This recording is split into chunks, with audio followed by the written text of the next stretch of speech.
Welcome to the Startup Grind.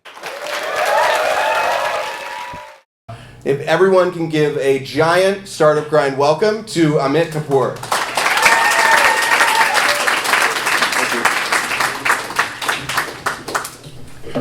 Oh, and you're sitting on the mic. Oh, really? Yes, and it's on, so there we go. All right. Awesome. Hey, Welcome. thank you. Thank you for being here. My pleasure. Thanks for having me. So normally we start these by hearing a bit about your background. So tell us about where you grew up, what your parents did, and a little about your childhood. Wow. Yeah, we're getting real Right. deep. Yes. I need a couch to lay down. So I grew up in South Dakota. Actually, I grew up in a small farm town in South Dakota. I came to California. I went to Stanford. I studied mechanical engineering there.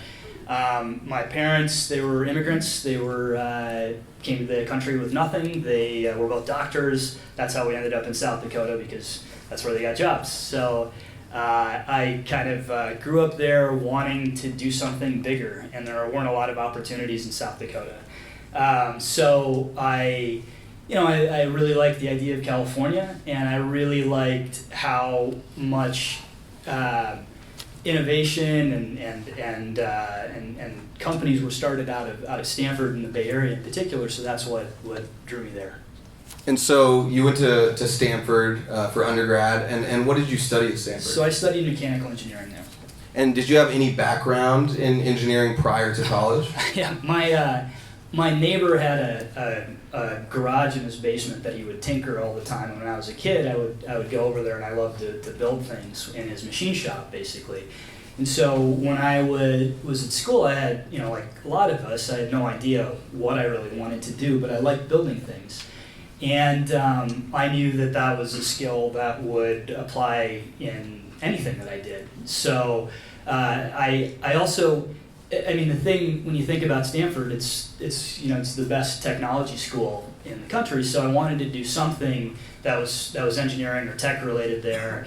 And although I liked programming, it actually wasn't my strong suit as much. And so with mechanical engineering, I could have the right kind of background where you still had to take CS, you still had to take electrical engineering, but I ended up focusing in on ME, where I could go into the wood shop and the machine shop and play around with engines and blow things up, and I like that.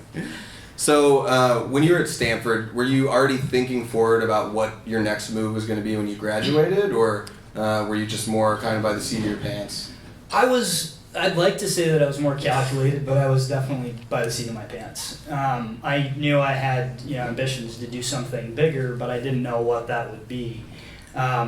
It was an interesting time when I was there. So I went to school there from '99 to 2003, and when I first got there in '99, it was like the best place to be in the world. The job fairs were spectacular, right? It was like all of these startups were coming up to you and saying, drop out of school, we know you're smart, just come join us, you're going to make millions of dollars.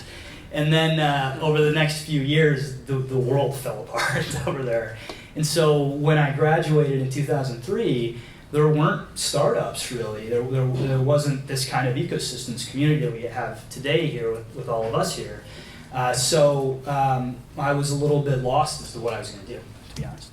And did that frighten you at all? I mean, you obviously, at the time, in '99, I'm sure you're like, well, I'm in the right place, and this is the right time. And then over the course of the next 4 years, the rug got pulled out from under the whole industry. So were you thinking maybe I should, avoid joining a startup right out of college? Or, tell us about what your next move was after graduation.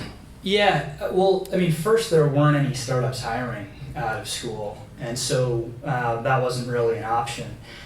So there actually weren't a lot of people, even at Stanford, there weren't a lot of people getting jobs when we graduated there in that area. So a lot of my friends ended up going on to get their graduate degrees and just prolong the, when do I actually have to get a job.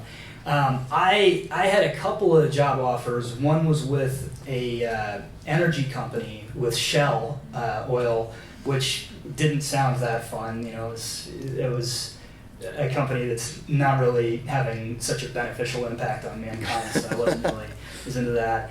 And then the other one was with a company called R.B. Weber. They were a consulting firm, and they were started they'd been around for a long time. It was high-tech consulting. So you would go in, and they were very, very close to Google at the time. And so that was where I was actually going to work. I was really excited. I had my job lined up in the fall. And then that summer, before I was going to start, the company folded and went out of business. Yeah, so I was kind of at a loss. I didn't know what I was going to do. And then you ended up actually joining NBC, is that right? Yeah. How was that in Los Angeles? Yeah. So how did that happen? First of all, what month did you figure out that R.B. Weber fell through, and how did you end up at NBC?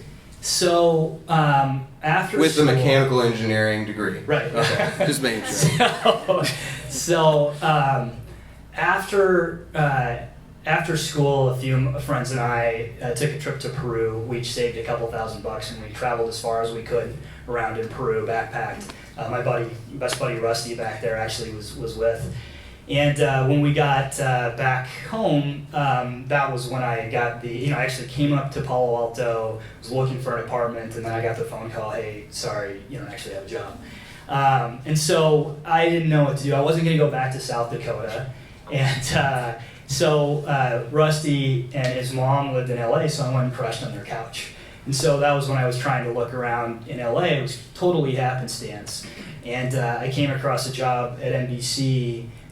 They had a really good business development, business strategy group, and I knew that was a skill that I was lacking. I was an engineer, I knew how to build things, but I didn't know how business worked. I didn't know what a balance sheet or cash flow statement or building a model, how any of that stuff worked. So I kind of saw it as an opportunity to get that education, and so that's why I applied and went with that job. And so what exactly did you do at NBC? I mean, business development is somewhat of uncharted waters, right? Mm-hmm. So tell us about that year. Is there anything notable that happened that you took away from that experience? Well, I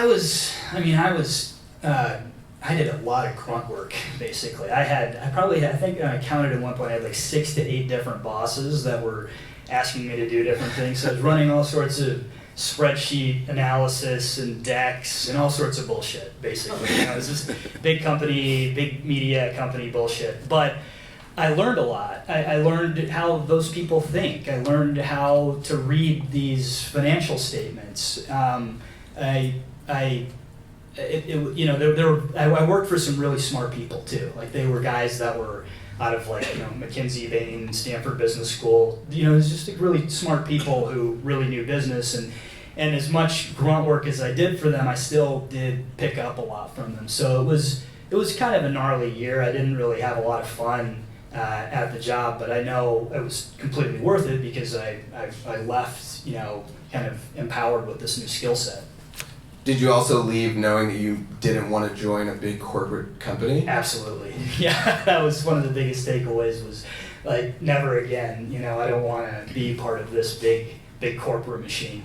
So this is 2005? Yeah, like 2004. 2004, and what is MySpace in 2004? It was pretty small. It was... Had you heard of it? No, actually. So the way I found it is someone from Stanford was working at MySpace, and they sent a email to this job board list, and it was some random marketing position at MySpace. And when I was ready to leave NBC, it was a time where I was thinking about, okay, startups were starting to pick up, and there were more opportunities to join small companies. So I thought about, should I move back to the Bay Area and find a startup? Should I look into going to business school, because that would sort of prepare me maybe for starting a company, not really knowing how it worked at the time. Or let me look around LA also. And so as I was kind of evaluating those different parallel tracks, I saw that email. And I didn't have any marketing experience, but I liked the company. And I started to ask around, and I had some friends, because MySpace really got its legs in LA. I had a couple of friends that were on it and really enjoyed that. And the more I kind of looked into it, the more I saw this potential of this kind of holy shit moment. What if everybody comes online? What if the internet is not just about pages, but it's about people also layered on top of that? And that's when I got really excited about going over there. And for context, in 2004, what was the social networking market like? Was Friendster a major player at that point? Yeah. Oh, yeah. I mean, the social networking market at the time was in the millions of registered users, so not even monthly unique visitors even. So it was pretty small back then. And so the first interview at MySpace, you're going in for a marketing position. What was the interview like, and did you end up actually getting the marketing role? No. So somehow not because you weren't qualified either, right? No, I was totally not qualified. Yeah. Oh, okay. Yeah. So somehow I finagled my way into this interview. I don't know what I wrote in the email. And I get in to meet with this woman, Jamie Kantrowitz. Some of you may know her. She's done like VC and consulting, work in LA. So she was running marketing at the time. And I have a great meeting with Jamie. At the end, she's like, I really like you, but you're totally not right for this job. But my response was, well, listen, I really like this company. So what else could I do here? And so at that point, she walks me over to Chris DeWolf. So Chris was the CEO, and Chris and Tom were the two real founders of MySpace. And so Chris and I start talking, and we hit it off, and we basically spend that afternoon for a couple hours or so just talking about ideas for where the business could go. And it was one of the most fun meetings I'd ever had. And at the end, Chris looks at me, he's like, all right, why don't you come and run business development for me? So it's like, I was, I don't remember, I was 23 or something. I was like, sure. I have no idea what I'm doing, but I'd love to. So that was how that started. And so, was your title business development, or at the beginning you were just business development? Just whatever, business development. So what was that first? Let's just take it back to the first day walking into MySpace. You're running business development. You really don't even know what that means. Yeah. What did you start to work on, and how did the NBC Foundation play into the strength of your personal strengths in that role? Gotcha.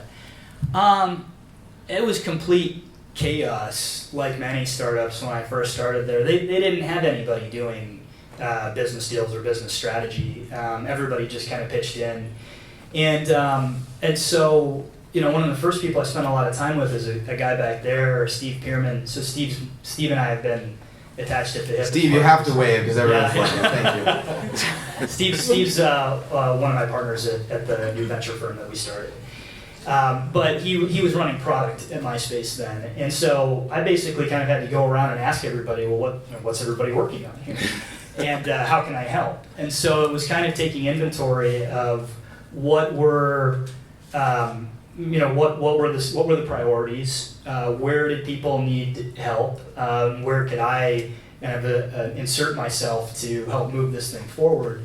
And I think, like a lot of you guys can appreciate, the structure didn't matter. I actually liked that there wasn't a lot of structure at first because, when you're hiring people at startups, you want people that are going to pitch in wherever they can. And so I wasn't just doing business development. I would jump in and do, whatever I could to help move things forward. I would do sales. I would do, help with, support strategy, as we were having a lot of bad pictures show up on the site and things like so there's a lot of stuff that we all had to pitch in and deal with as the site scaled, and so that was what I really helped with.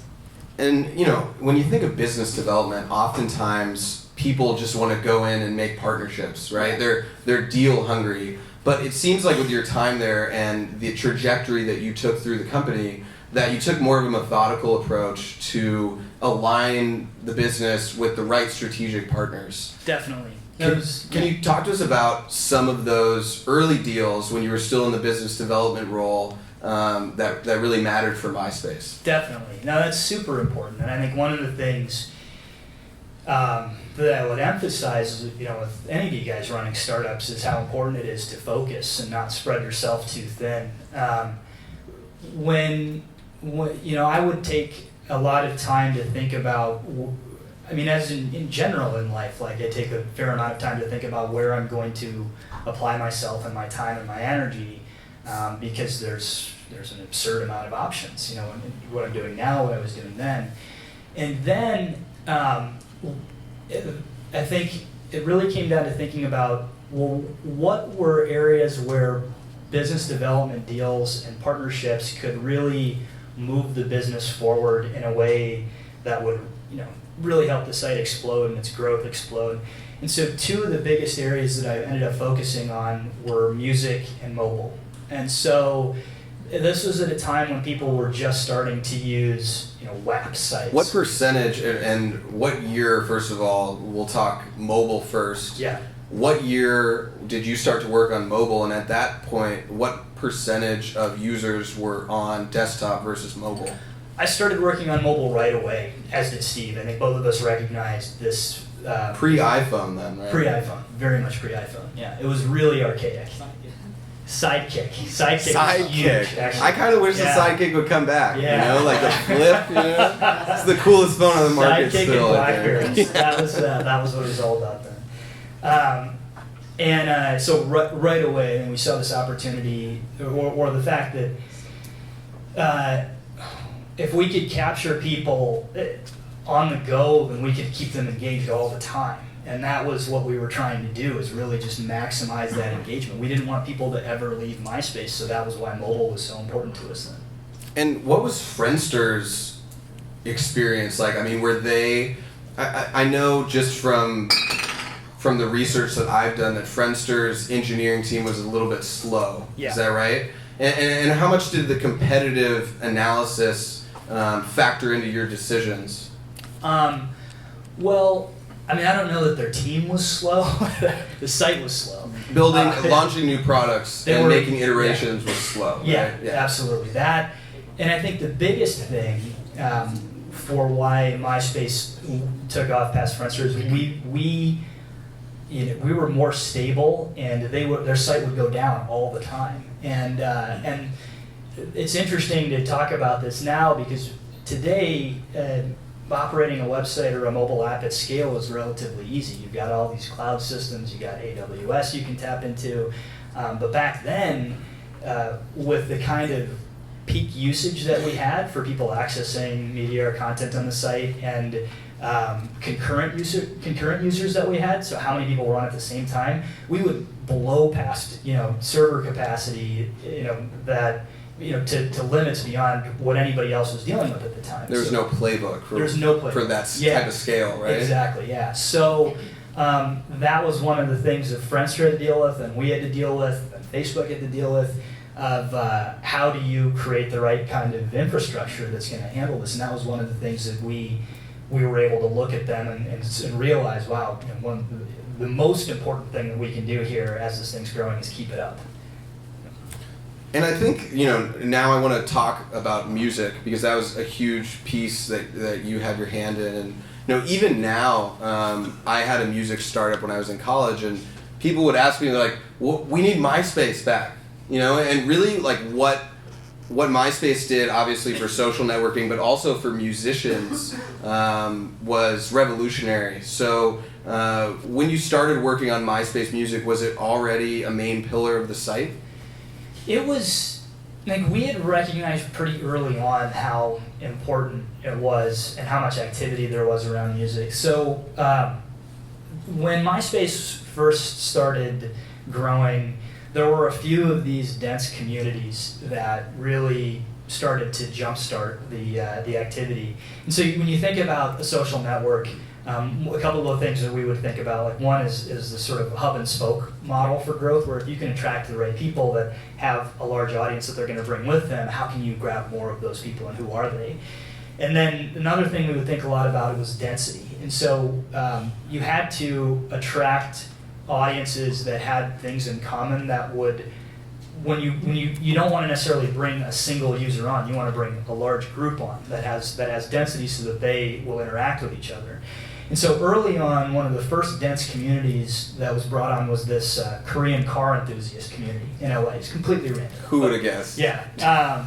And they were very avid users of the service, and they were a really dense community that would interact with each other. And then they would bring on like models would come in, and then we would have people from clubs that would come in, and club promoters would go on there, and they would be a hub for bringing on the rest of their customers. And then musicians started to come on, and we saw musicians coming on, and there was this really high degree of activity around music, and that was when we realized how important it was. So early on, it was very much indie music and just small bands that wanted a presence on the web. And then at a certain point, we realized, holy crap, this could be a really big part of the site if we focused product efforts on it and business development efforts on it to make sure that we had all of the licensing to get even bigger artists on there and allow people to share this music. And so we went after that pretty hard, and it was one of the most important parts of MySpace.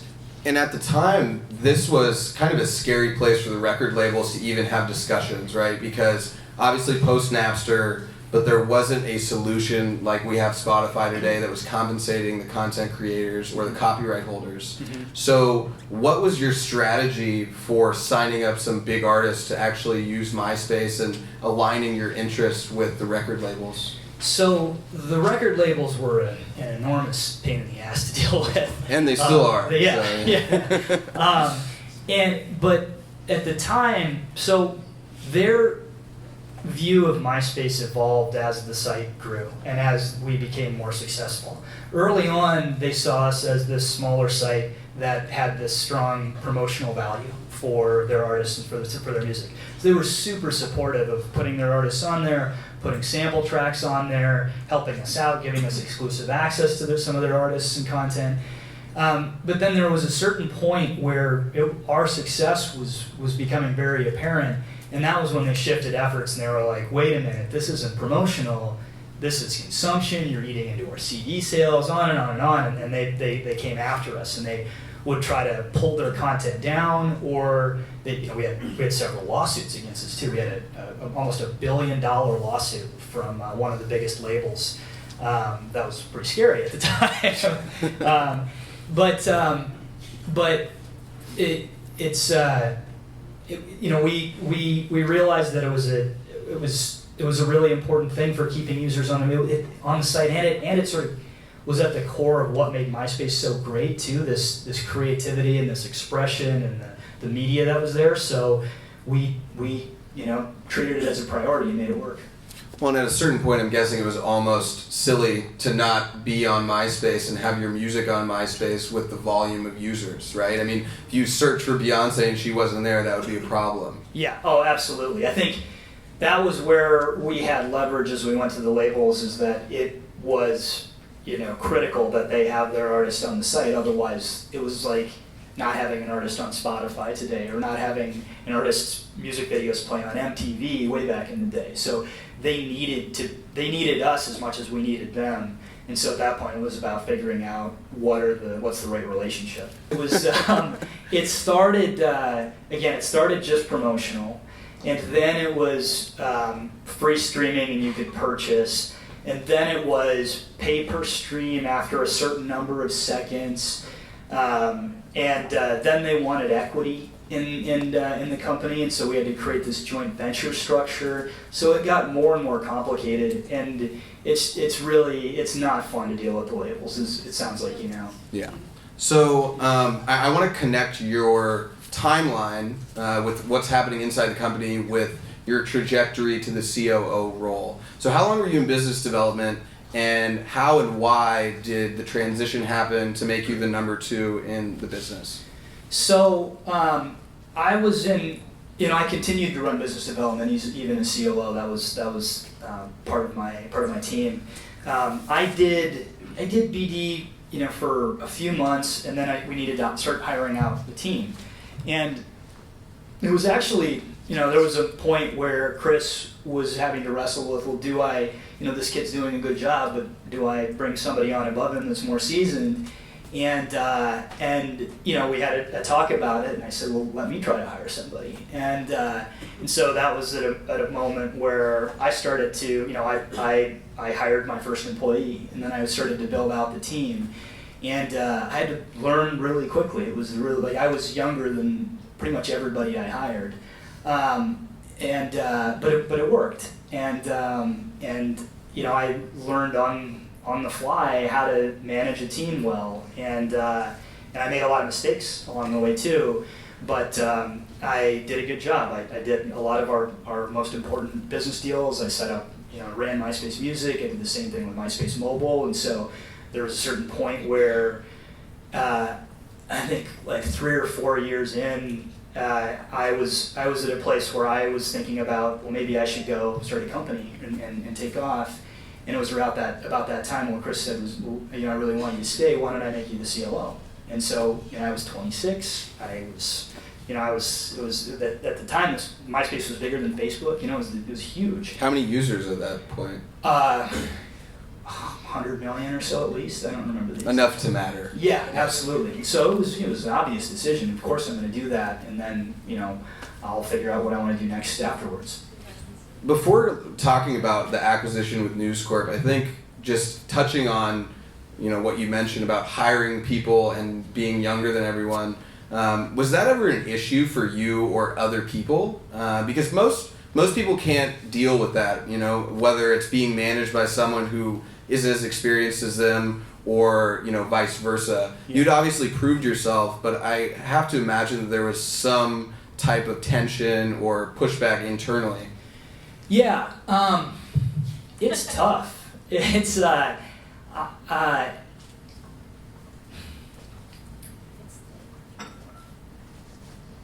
think that there's no playbook to this stuff, and I think you can go to business school and they can teach you how to manage people, but at the end of the day, a big part of it is earning people's respect and then giving them room to really kind of do their thing.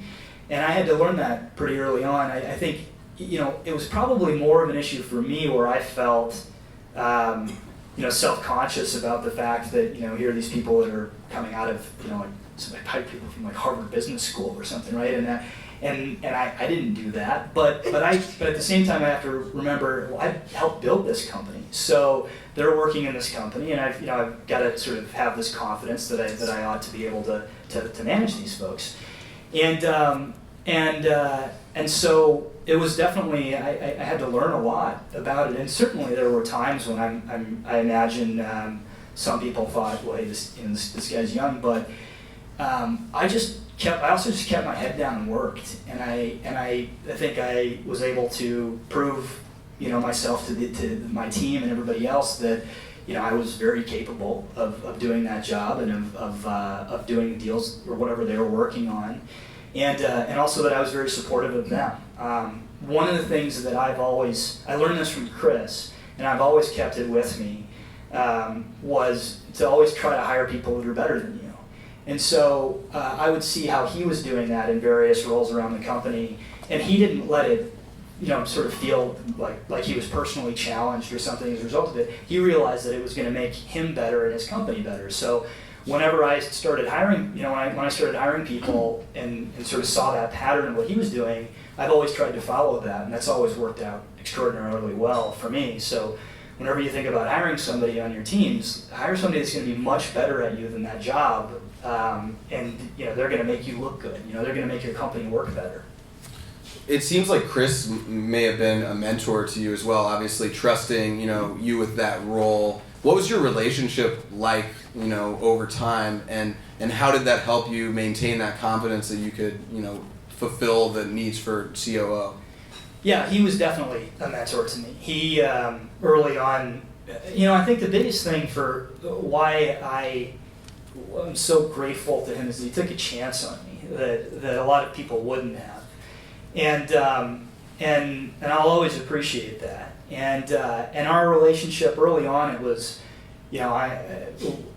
I would help out wherever as would Steve, I would help out wherever he needed people to do kind of the most important things in the company. Like we were sort of his SWAT team early on, and we would it wasn't like we had a lot of direction. It was, hey. I remember multiple conversations like, hey, mobile seems important, go figure that out. Or, we need to expand internationally, go come up with a plan. And these were things that it was cool because I didn't have a playbook, like you said, for how to do this. But then, Steve and I and a few of the other just really smart people in the company could put our heads together and think about how we wanted to do it. And he would trust us, and we'd come up with a plan, and we'd execute on that plan.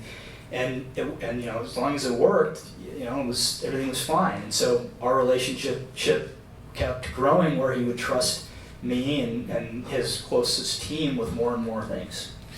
Being so young and so new to the scene, did you have moments where it was kind of surreal that you actually were so good at your job? Like, were you, because you were somewhat of a natural. I mean, I appreciate you being humble, but obviously, running that role at MySpace and having so many people that are reporting to you, I'm sure it's somewhat daunting at times, right? Yeah. Well, I appreciate that.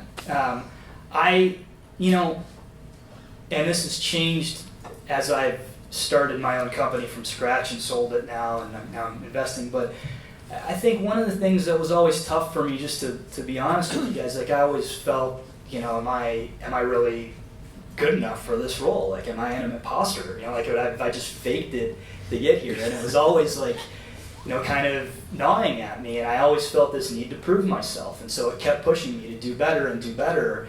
And I think that was a good thing in the sense that I did. We did bigger and better things, but yet it was a stressful thing personally to have to deal with that. And I think that which you'll at some point get to, that was a big reason for me to start my own company and have to leave to start my own company, is that I wanted to prove that I didn't need to jump into somebody else's company or product, and I needed to do it myself.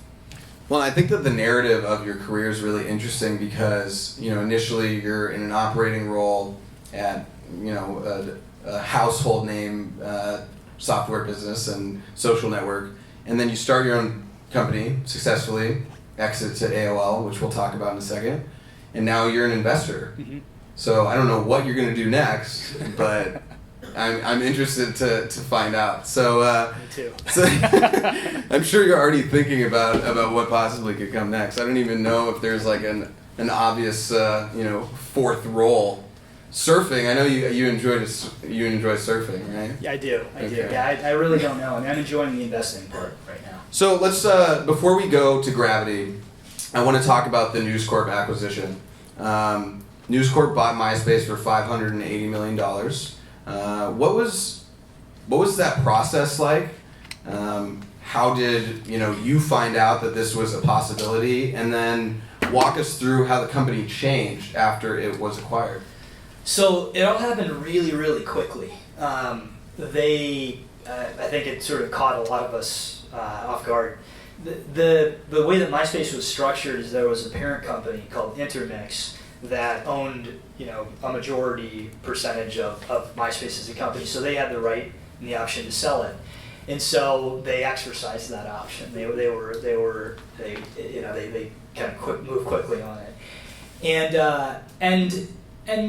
so it was good for a lot of us. We made out really, really well and were treated well, but it was an interesting thing because it was a pure startup, and we were growing like crazy. We were making all our own decisions, and all of a sudden now we're part of this big company, and there's suits walking around in the building, and we're trying to figure out what does that mean. And I had come from NBC, as you mentioned, and I'm seeing this, and I'm like, shit, not again.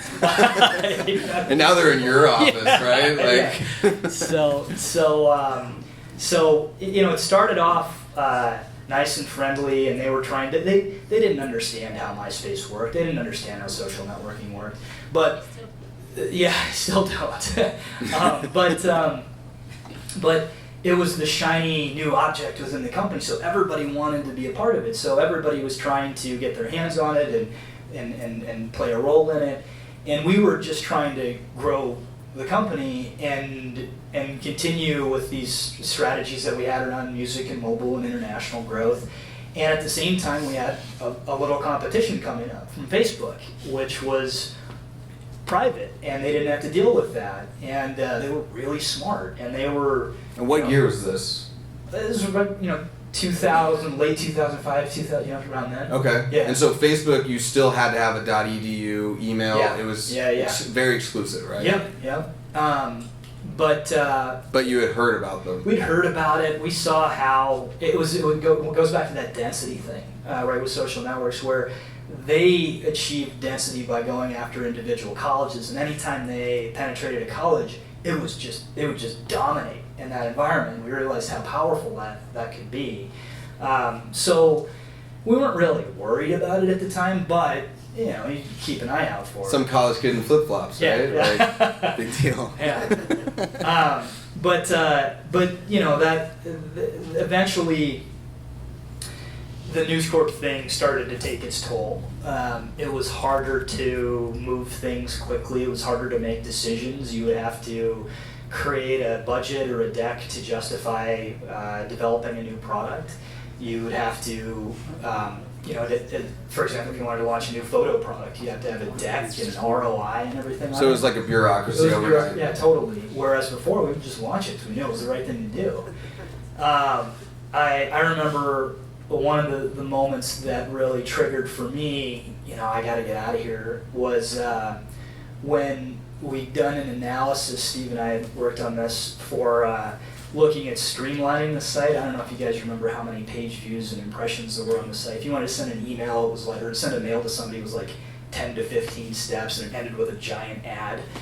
And we were like, why don't we just apply, Ajax had just come out, and so why don't we just apply that, and you can do it all on the same page, and it's going to be better for the users. And then we took that proposal out, and it was going to drop impressions, drop page views, drop short-term revenue, and our response was, well, yeah, but it's going to increase engagement and user experience, and ultimately the scarcity that you get in the marketplace of ads is going to create higher demand, which is going to improve pricing, so it's better in the long run.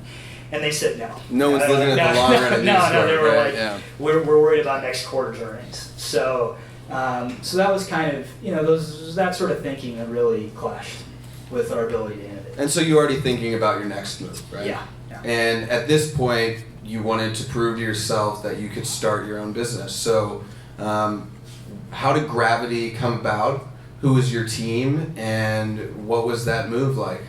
So there were two guys that I worked with the most when I was at MySpace, including obviously Chris and Tom and the team there. But Steve, who was in the back, he was Tom's lieutenant, right? And I was basically Chris's lieutenant.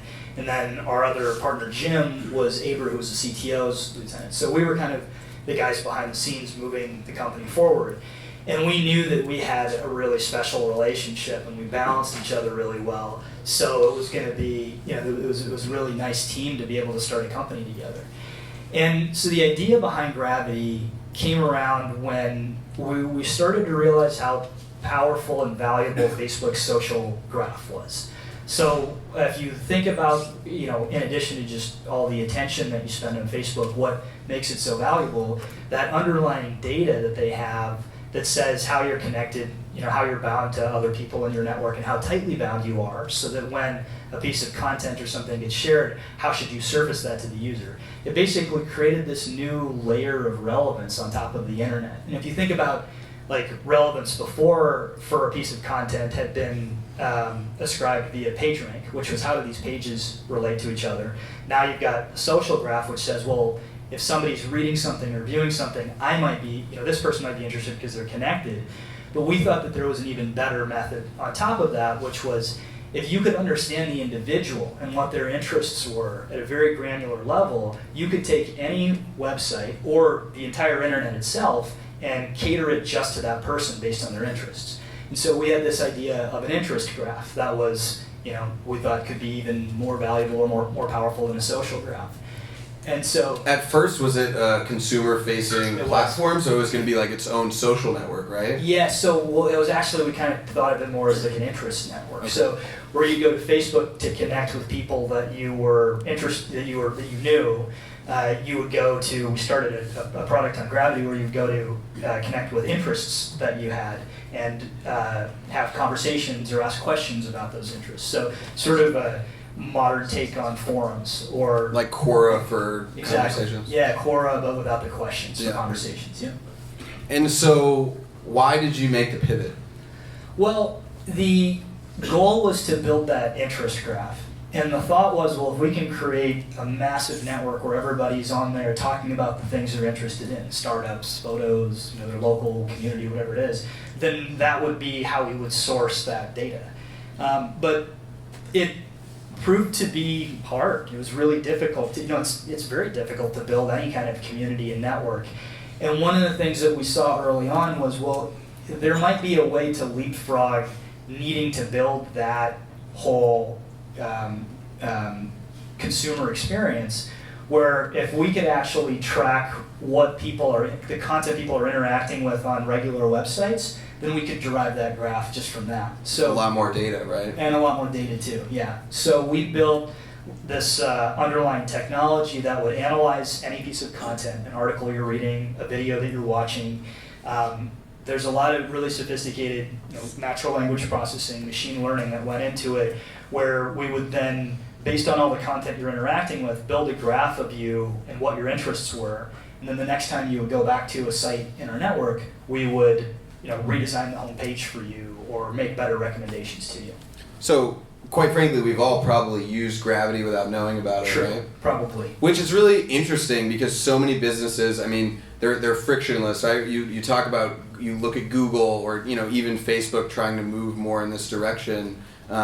The revenue stream is often hidden, and for Gravity, you were providing value for the content creators that they didn't have before. Is that right? That's very true. I think one of the big problems we were solving for everybody in the equation. One was for the user. You're overwhelmed by the amount of options you have when you go to a website. ESPN created, and probably even more today, but they created 10,000 articles a day when we started working with them. So how are they going to figure out what's the right one to show a user? For the publisher, then, they had a problem of, well, we're creating all this content. How do we make sure that our users see it? And so, we created the technology layer that would connect those dots. Now, as far as the user side of things, was privacy an issue? I mean, at this time, did people even know that they wanted curated content?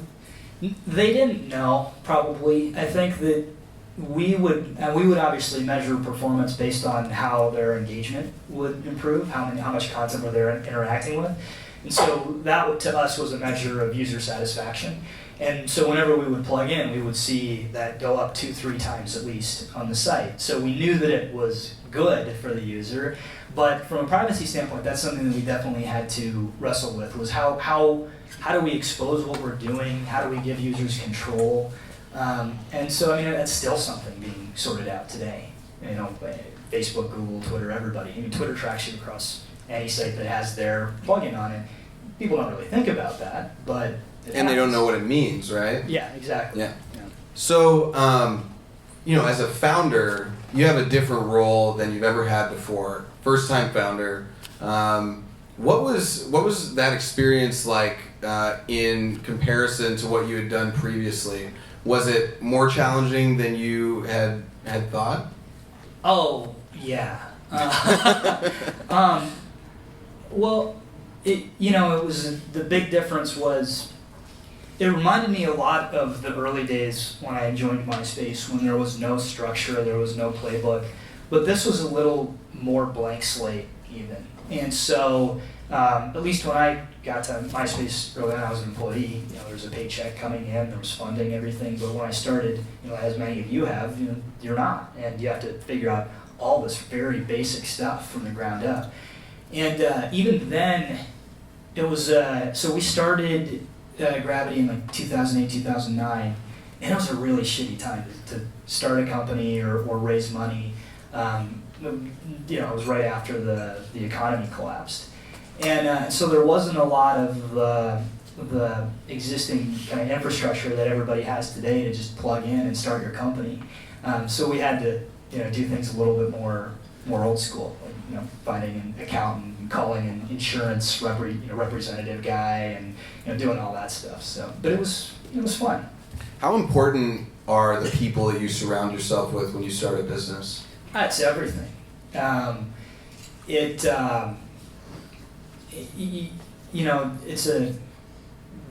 the relationship that you have with your co-founders is one of the most important relationships you're going to have in your life if you're going to keep building this company. Like Steve we've been together for 11, 12 years, and he jokes sometimes like he's been married that whole time, but he spent more time with me than he has with his wife. That's not a joke. Yeah.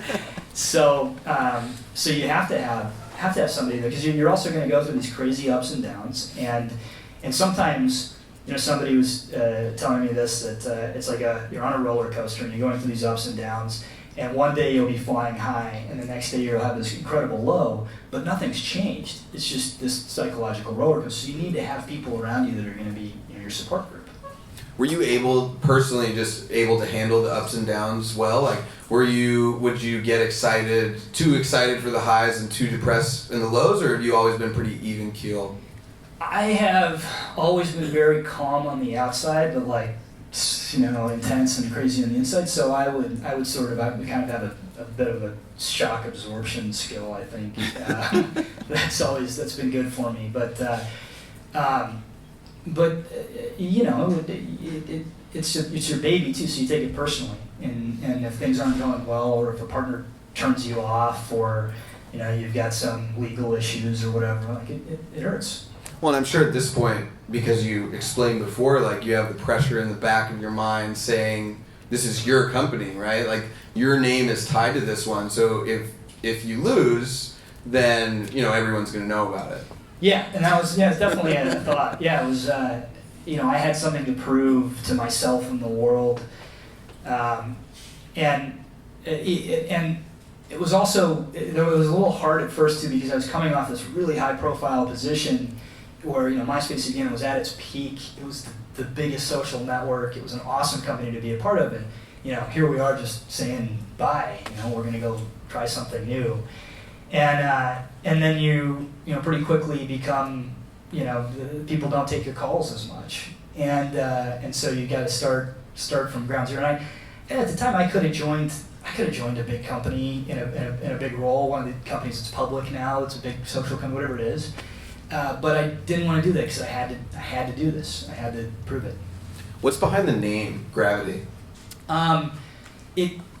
The idea early on, I think it still applies, was that you would be the center of gravity everywhere you go on the internet. So content would be attracted to you as opposed to you having to go search for it.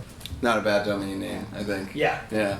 So AOL ended up acquiring Gravity for over $90 million, and I'm sure that being the founder and the CEO during your second acquisition process, you may have been a little bit uncomfortable when those discussions started, or at least aware of what potentially it could turn into. Yeah. Oh, definitely. We had to.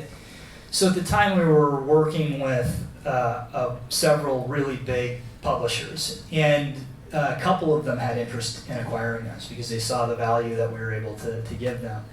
And so it was a fortunate position to be in, because we could kind of figure out which was going to be the right path for us. And one of the strong sales points for AOL, I ended up building this great relationship with Tim Armstrong, their CEO, was he was going to let us, at least initially, just kind of keep doing our thing. And I could tell that he wasn't the kind of guy that was going to come in and sort of force process or force people on us. And so that was very helpful. And so how long did the acquisition take, and then what was your role after AOL acquired Gravity? It happened pretty quickly. I think one of the things I would say is that a lot of times some of the best acquisitions happen as a result of a partnership that you have with a larger company. It becomes natural, like you're aware of their culture, they're aware of yours, you're aware of their value, they're aware of yours. And those can make for really successful acquisitions and so that was the case with AOL. So once we started talking about it and it figured out the right number that was going to make investors, everybody happy, it was 3 months. So, And how many employees were at Gravity at that point? 55. Okay. Yeah. All right. And you guys were based in Los Angeles? Yeah. Okay. So after AOL acquired you guys, did Gravity become just a piece of AOL, or was it pretty much an independent company owned by AOL? So at first it was an independent company owned by AOL, but as of a couple of weeks ago, it's now a part of AOL. So it made sense, and everybody at Gravity also agreed. At a certain point, growing this independent brand as opposed to having it be an AOL product didn't make as much sense. But that was the transition. And how long were you at AOL? So I continued to run Gravity for probably less than a year from there. And then at a certain point, they asked me to run a bigger division, which was Gravity and then all of their publisher products that they had. So their ad products and CMS stuff. So all these different big publisher products they had. And I didn't want to do it, actually. It was a big company job, and that wasn't where my interest lied, but they had paid us a lot of money and were really good to us, so I was happy to help out. And so that I did that, set up the strategy, helped set up the team. Steve helped out with running strategy for me. And then about 6 months ago, we decided we wanted to do something else. And we put another leader in place, so it was a really smooth transition. But it was at that time when we said, we want to get back to working with startups. And who is we? You and Steve? Me and Steve, yeah. Just you two, huh? Just the two of us. That's exciting. So why venture? What was your thought process like to make this your next move? And the firm is called Dawn Patrol Ventures, right? Yeah. So I hadn't spent a lot of time advising companies and startups after MySpace and while I was there. I tended to have this really sort of laser focus on whatever I was doing. But towards the end of Gravity, and then certainly after it was sold, I started to say yes more, and I started to help out when VC friend or whoever would come and present with a cool company that I could potentially help.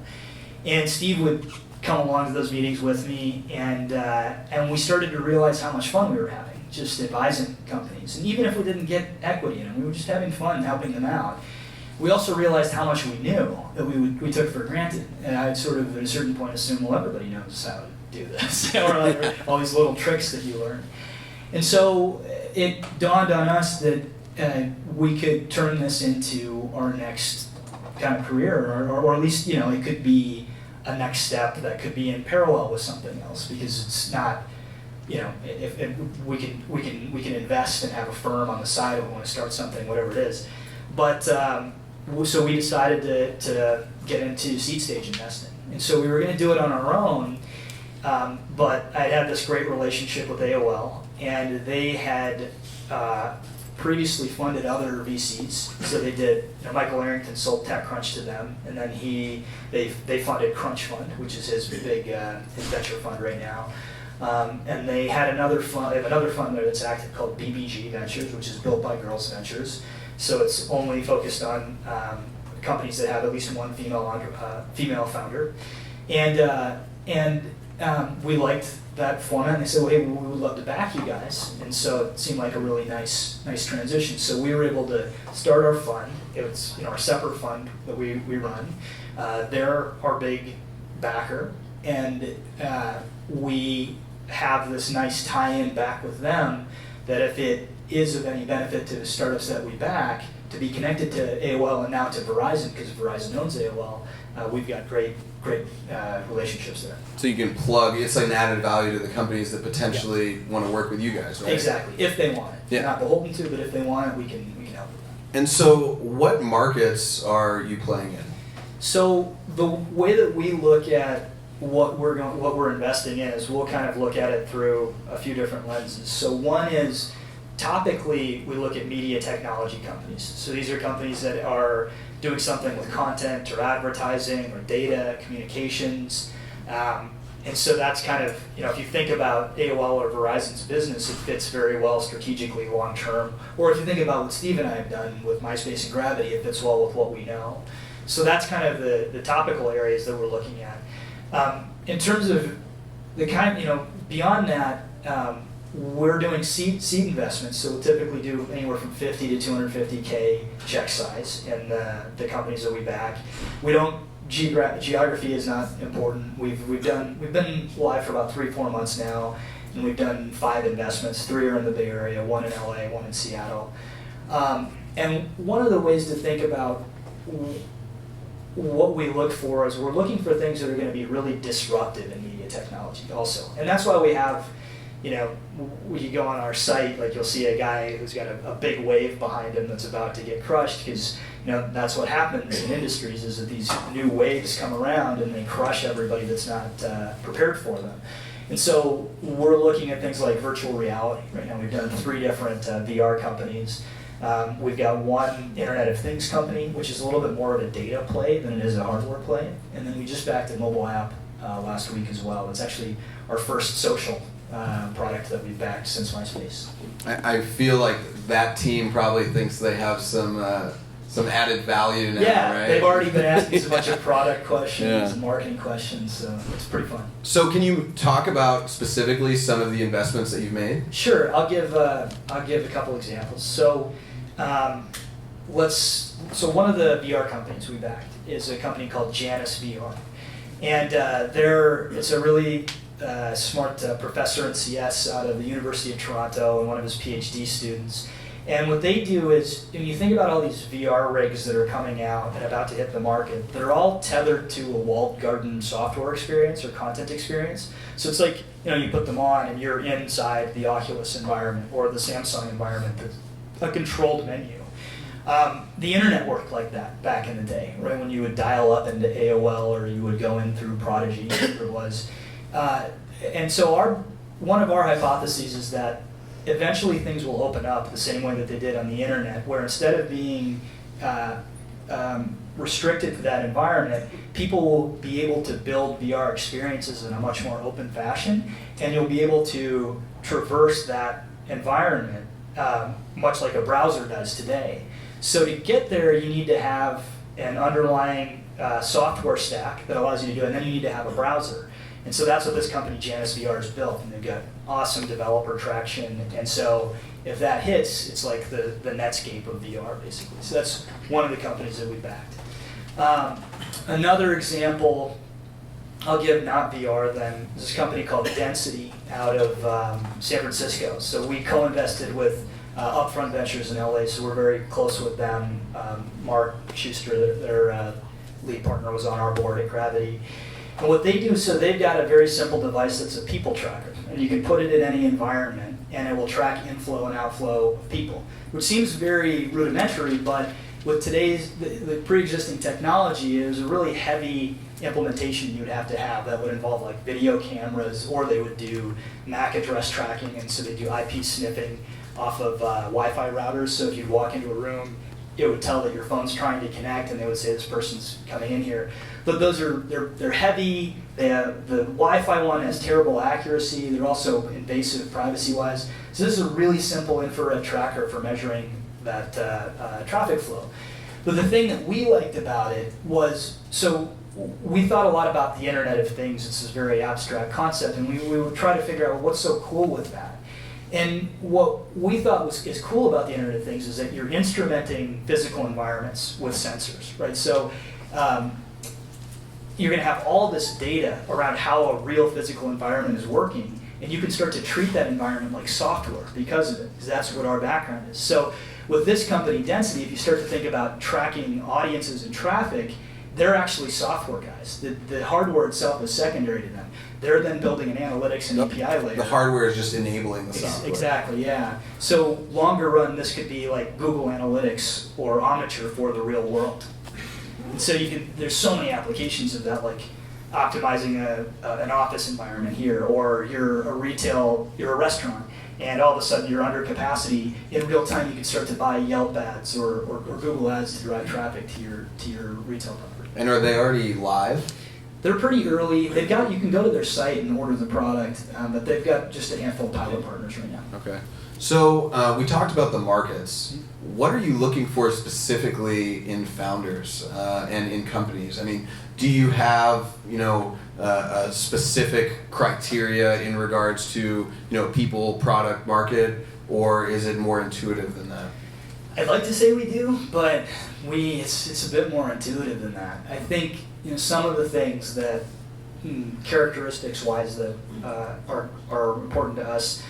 Obviously you want people that are really smart, but you want people with really good attitudes also, because from our experience, like, this is a hard, long journey, and you have to have the right attitude to get through it. You have to have the right attitude to attract people to what you're doing.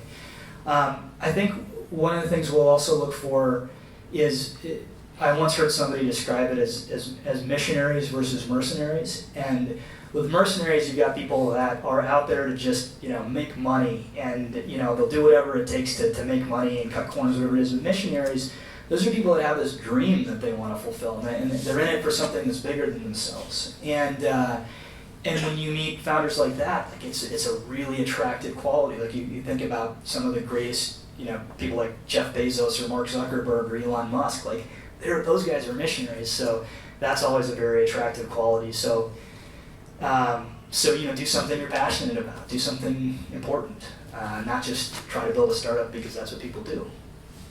And I only have a couple more questions, and we'll open it up to Q&A, so get your questions ready. But I want to talk about your relationship with Steve. Obviously, you guys have something very special. And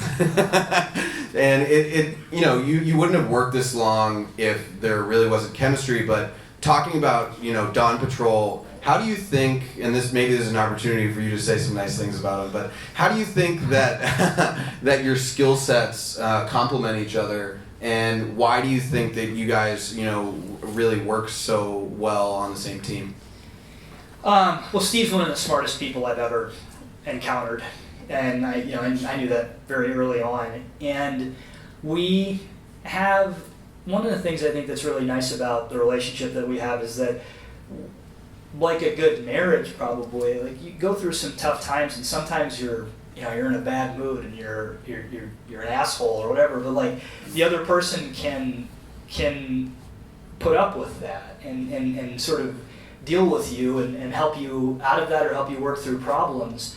Where I've seen plenty of founders or worked with people where you don't have that resilience. And so I think it comes from a mutual respect that we have. At least I know I respect Steve. I don't know how he feels about me, but this respect that I have, that at the end of the day, like, this is one of the smartest people I know, and he's looking out for me just as much as I'm looking out for him.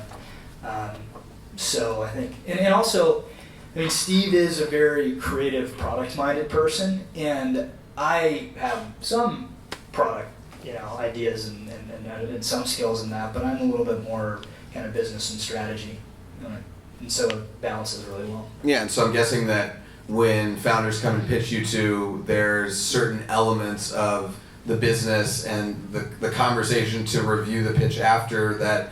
If Steve says something, you're going to trust him, and vice versa, right? Totally.